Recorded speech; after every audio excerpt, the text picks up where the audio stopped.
जानते हैं वक्त का सुपर पावर जिसके पास पेट्रोल मिसाइल की कोई कमी नहीं, जो पूरी दुनिया में दादागिरी करने में मशहूर है। अमेरिका से लेकर यूरोप और न जाने कितने ममालिक एक साथ खड़े हैं। क्या कभी आप ये नहीं सोचते हमारा होता है, तकलीफ तो होती है, लेकिन प्राउड फील भी होता है कि इतने सारे कुत्ते अगर भौंक रहे हैं तो एक छोटे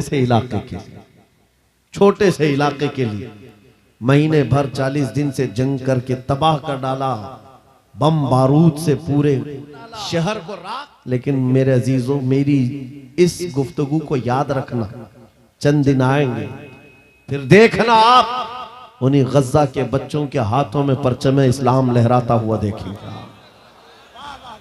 और उन जालिमों के आंखों से आंखें मिलाकर बात करने वाले पूरी दुनिया आलोचना कर रही है, तनकीद कर रही है, ये बच्चों के कातिल हैं। एक नुक्ते की बात अर्ज कर रहा हूं, हॉस्पिटल पर बम गिरा देते हैं। आपको पता है फिलिस्तीन में अभी तकरीबन 8000 बच्चे मारे गए, जिनकी उम्र 6 महीने, साल भर, 2 साल, 4 साल, 5 साल। बच्चों को निजाम से ताल्लुक रखने वाला हो, रहम की नजर से देखता, किसी भी धर्म वाला हो, लेकिन ये जालिम क्यों बच्चों को मार रहे हैं पता है? वजह सिर्फ ये है, वो खौफ सता रहा है जो इकबाल ने 100 साल पहले कहा था, सुना है कुदसियों से मैंने कि वो शेर फिर होशियार होगा। इकबाल ने कहा था, सुना है खुद कि वो शेर फिर होशियार होगा। कौन सा शेर? निकल करके सहरा से जिसने उलट दिया था तख्ते रोमा को। क्या बात है, वाह वाह वाह। वो शेर फिर होशियार होगा। ये इजराइली वही काम कर रहे हैं जो इनके बाप दादा फिरौनी ताकत किया करते थे। फिरौन को नजूमियों ने बताया था कि एक बच्चा पैदा होगा जो तेरी सल्तनत को हिला कर, खौफ से उसने 1 साल के अंदर 12,000 बच्चों को कत्ल कर डाला था। नजूमियों ने बताया था फिरौन के ख्वाब की ताबीर में 12,000 बच्चों को कत्ल कर डाला, लेकिन जो बच्चा इसकी सल्तनत को हिलाक करने वाला था वो मूसा अलैहिस्सलाम थे। पैदा भी हुए हैं और फिरौन के घर में ही अल्लाह ने उनको पाला। आपको पता है, तफसीर उठा करके देख लें, जब हजरत मूसा अलैहिस्सलाम की माँ, उनकी विलादत का वक्त करीब आया तो तहखाने में गई, बेटा पैदा हुआ। हालात ऐसे थे कि फिरौन जो भी बच्चा पैदा होता जबह कर देता था। कुरान में आया युदब वयस्तहयून निसाअहुम, लड़की पैदा होती तो जिंदा छोड़ देते थे, बेटा पैदा होता तो जबह कर देते थे। अब मूसा अलैहिस्सलाम जब पैदा हुए तो क्या किया? खुदा की तकदीर और उसकी हिकमत के फैसले आपको मैं बता रहा हूं, तफसीर से ताल्लुक रखने वाली बात। अल्लाह ताला ने मूसा अलैहिस्सलाम की माँ के दिल में ये बात डाला कि एक लकड़ी के संदूक में इनको रख करके दरिया में बहा दो। और रबतना अला कुलूब, अल्लाह ताला फरमाता है कि हमने उनके दिल को बांध दिया, मजबूत किया। किसको? हजरत मूसा की माँ को। उन्होंने एक संदूक में मूसा अलैहिस्सलाम को रखा और दरिया में बहा दिया। मूसा अलैहिस्सलाम की बड़ी बहन बहते हुए संदूक का पीछा करते हुए जा रही थी, देख रही थी कहां गया है संदूक। सीधे फिरौन के बागीचे के किनारे जाकर लग गए। फिरौन की औलाद नहीं थी, फिरौन की बीवी वो बागीचे में टहलने आई थी, देखा एक संदूक, हसीन बच्चा है, उठा लिया, प्यार किया और लेकर के आई। फिरौन से कहने लगी कि हम इसको अपना बेटा क्यों ना बना ले। पहले फिरौन तो डरा कि कहीं वो मेरी सल्तनत को हिलाक करने वाला बच्चा ये तो नहीं है। बीवी ने कहा कैसी बात करते हो, ये तो दरिया से बहकर के आया है, तुम्हें पता नहीं मौला कहां से बहाकर तुम्हारी हिलाकत को लाए। क्या बात है, अल्लाह अल्लाह अल्लाह, तुम्हारी हिलाकत कहां से आएगी तुम्हें अंदाजा भी नहीं है। सुनो मेरी बात को। फिरौन ने बीवी की बात मान ली। मूसा अलैहिस्सलाम की परवरिश फिरौन के घर में हो रही है, फिरौन के घर में, और वो भी किस शान से। मूसा अलैहिस्सलाम पैदाइशी बच्चे हैं, दूध पिलाने की बात आई तो किसी दाया का दूध आप पकड़ते नहीं। मूसा अलैहिस्सलाम की बहन भी वहां खड़ी सब देख रही थी। फिरौन की बीवी से कहा मैं एक दाया को जानती हूं जिसका दूध हर बच्चा पकड़ लेता है। कहा बुला लाओ, हम शाही खजाने से उसे इनाम भी देंगे। वो गई और अपनी माँ को ले आई, अपनी माँ को ले आई। मूसा अलैहिस्सलाम अपनी माँ के गोद में गए, जैसे ही सीने से लगाया दूध पीने लग गए। बादशाहत में खुशी, और मूसा अलैहिस्सलाम की माँ को इनाम और इकराम भी दिया गया। हर बच्चे की परवरिश के लिए मूसा अलैहिस्सलाम की माँ को फिरौन के घर में रखा गया। तुम्हें पता है रब तबारक व तआला की हिकमत के फैसले। वमकरू वमकरल्लाह वल्लाहु खैरुल माकिरीन। मेरा रब फरमाता है काफिर मंसूबा बनाते हैं और अल्लाह खुफिया तदबीर करता है, और रब की खुफिया तदबीर गालिब आती है। मूसा अलैहिस्सलाम जवान हुए फिरौन के घर में, फिरौन के घर में जवान हुए। उसके बाद फिर आपने जब अपनी नबूवत के बाद दावत हक पेश की तो फिरौन जानी दुश्मन हुआ। उसके बाद जो हालात हुए आपको पता है। फिरौन मूसा अलैहिस्सलाम को मारने के लिए पूरी फौज लेकर पीछे निकला। मूसा अलैहिस्सलाम समंदर में चल करके आगे गए, रास्ते आपके लिए खुल गए। फिरौन भी उसी रास्ते पर आया। अल्लाह फरमाता है कि हमने समंदरों को मिला दिया, गर्क कर दिया फिरौन को। एक छोटी सी तारीख में आपको बता रहा हूं, 12,000 बच्चों का कत्ल के मुझे हिलाक करने वाला बच्चा ना पैदा हो, लेकिन जो बच्चा तेरी सल्तनत को हिलाक करने वाला था वो तेरी नाक के नीचे परवरिश पा रहा था। आज इन जालिमों ने गद्दा के हजारों बच्चों को सिर्फ इसलिए मारा है कि ये बड़े होकर के मुजाहिद ना बन जाए, ये बड़े होकर के हमें आंख दिखाने वाले ना बन जाए। और बाज़ाब्ता स्टेटमेंट में ये कहते भी हैं इन बच्चों को कत्ल करने से हमें कोई खौफ नहीं, कोई आपत्ति नहीं है, कोई तकलीफ नहीं है, इसलिए कि बड़े होकर के ये हमें आंख दिखाने वाले बनेंगे। ये डर तुम्हारा बता रहा है। कई हजार बच्चों को भी तुम कत्ल कर लो, लेकिन तुम अल्लाह की उस हिकमत से गाफिल हो। जालिमो, वो अनकरीब पैदा होगा जिसको दुनिया सलाहुद्दीन कहती है, वह अनकरीब होगा। मेरे अजीजों, आज के नौजवानों से मैं ये कहता हूं, तुम्हारे दौर में भी ये डरा सहमा हुआ जो माहौल है, लोग बनाने की कोशिश कर रहे हैं। अभी देखना और हालात खराब किए जाएंगे। हमारी हुकूमत आएगी तो मस्जिदों को तोड़ डालेंगे, मदरसों को तोड़ डालेंगे। इन जालिमों को लगता है तुम्हारे सारे बिल्डोजर में ही ताकत है। सिर्फ ताकत इसी का नाम है।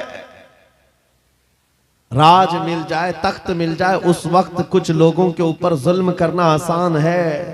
जिस तरह चंगेज ने भी किया, हलाकू ने भी किया, बड़े बड़े जालिमों ने किया है, और उनका हशर भी तुम्हें मालूम होना चाहिए।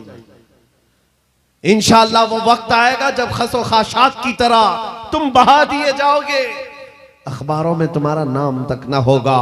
और अगर कुछ बाकी रहेगा तो क्या रहेगा? न घबराओ की शान बाकी है। अभी इस्लाम जिंदा है, कुरान बाकी है। ये जालिम काफिर क्या समझते हैं जो रोज हमसे उलझते हैं? अरे अभी करबला का आखिरी मैदान बाकी है। नारे तकबीर, नारे रिसालत, मुहाफिज़े नामूसे रिसालत, मसलके आला हजरत। नौजवानों, इस यकीन के साथ और ईमान के साथ अपनी जिंदगी को आगे बढ़ाओ। खुदारा मैं तुमसे कहता हूं, अगले दिनों के बाद जब तुम्हारे इम्तिहान का वक्त आएगा, हर उस्ताद अपने बच्चे को इम्तिहान की तैयारी करा रहा होता है। बेटा सवालात ऐसे आएंगे, टाइम इतना होगा, स्क्वाड भी होंगे, चेक करने वाले एग्जाम हॉल में बार बार आएंगे, तुम्हें देखेंगे। उस वक्त तुम खौफ से अपने हाथ में कपकपी नहीं पैदा करना, दिल को जमाना और अपना इम्तिहान मुकम्मल करना। यह हर उस्ताद अपने बच्चों को तरकीन करता रहता है। अज़ीज़ान गिरामी वक़ार, इस मिंबर नूर से मैं आपको इस बात की तलकीन करके जाता हूं, इम्तिहान की घड़ी अनकरीब आने वाली है, आपके साथ भी। और जो इम्तिहान तुम्हारा होगा वो इस्तिकामत का इम्तिहान होगा, तुम्हारे ईमान पर झाले डटे रहने का इम्तिहान होगा।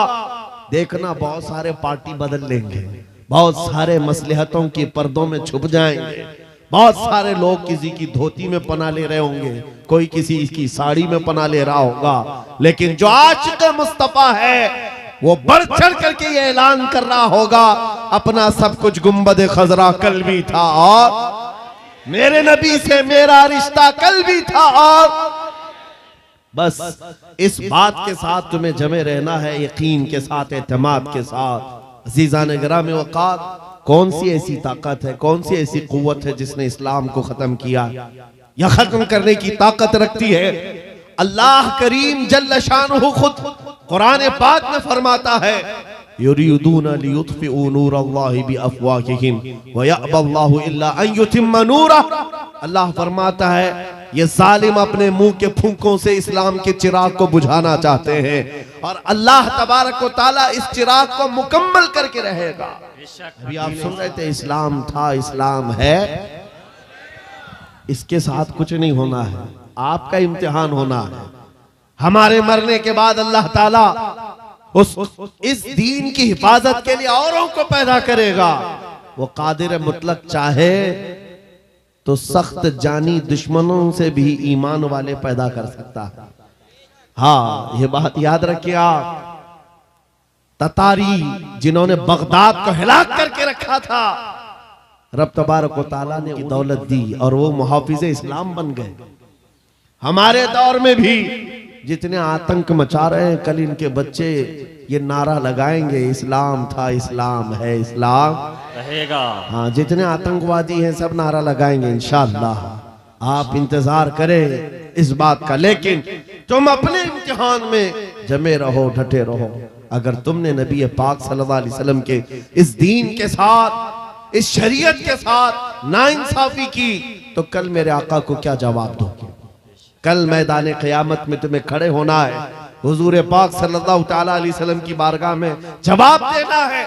अगर मेरे आका ने पूछ लिया कि जिस वक्त मेरी शरीयत पर हमले हो रहे थे, जिस वक्त मेरे दीन को कुत्ते नोचने की कोशिश कर रहे थे, ऐ नौजवान बता तू मेरी सुन्नतों के साथ कितना अमल कर रहा था, तुम क्या जवाब दोगे? आका, मैं आपकी दाढ़ियां निकाल करके गटर नालियों में फेंकता था, मैं यहूदियों और ईसाइयों के तरीकों पर चलता था, क्या तुम नबी पाक को यह जवाब दोगे? आका, रात भर में गाने सुन करके सोता था, सुबह फजर की नमाज कज़ा करता था, ये जवाब दोगे?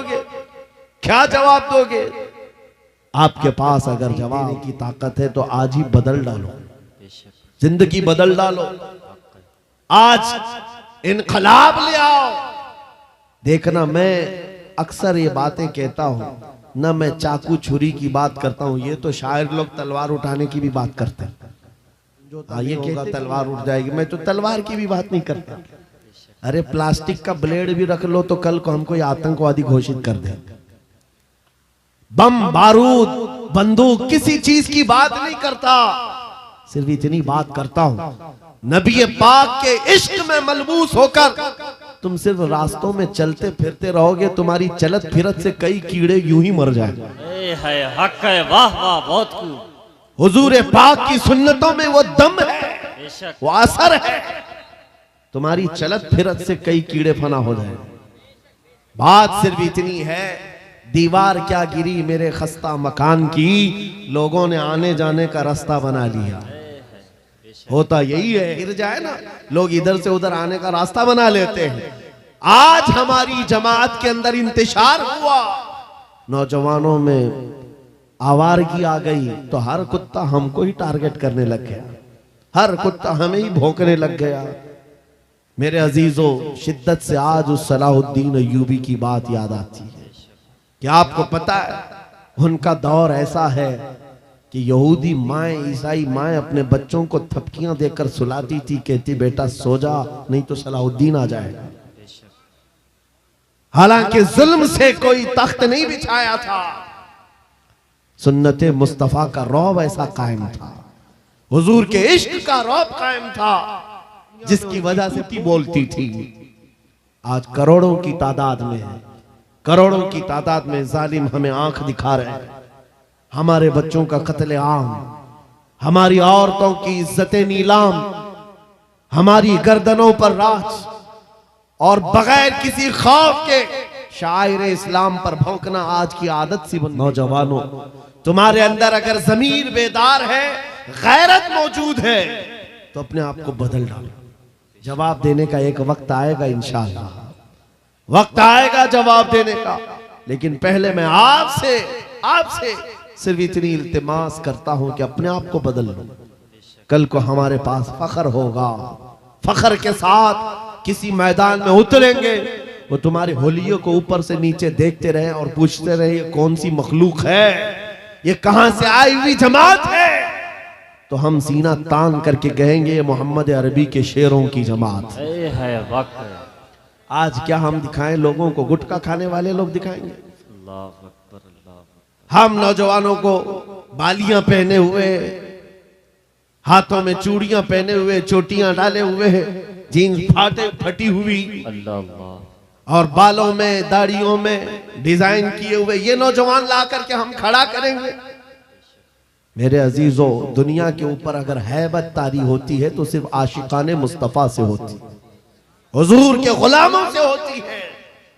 आज से 3 साल पहले पैरों से माजूर एक खादिम हुसैन ललकारता था, है हक है, वाह व्हील वाह। चेयर पर बैठ करके ललकारता था। अरे सफेद दाढ़ी हो चुकी, उम्र काफी है, सफेद दाढ़ी, पैरों में माजूरी, लेकिन बतारी कि यूरोप की जमीन भी हिलती नजर आए, हॉलैंड की पार्लियामेंट में बाज़ाब्ता उनको लेकर कहा जाए ये आदमी मोस्ट डेंजरस है, बहुत ज्यादा डेंजर है। हम सोचते हैं ये तो पैरों से माजूर व्हीलचेयर पर बैठा हुआ, तुम्हारे लिए कैसे डेंजर हो गया? तुम्हारे पास तो बहुत बड़े बड़े मिसाइल, एटम बम है, सब कुछ है। पता ये चला कि रब तबारक व तआला जो हैबत डालता है वो आशिक मुस्तफा की हैबत डालता है। हक है, बेशक। नबी पाक की सुन्नतों पर आमिल। या रसूल अल्लाह, या रसूल अल्लाह।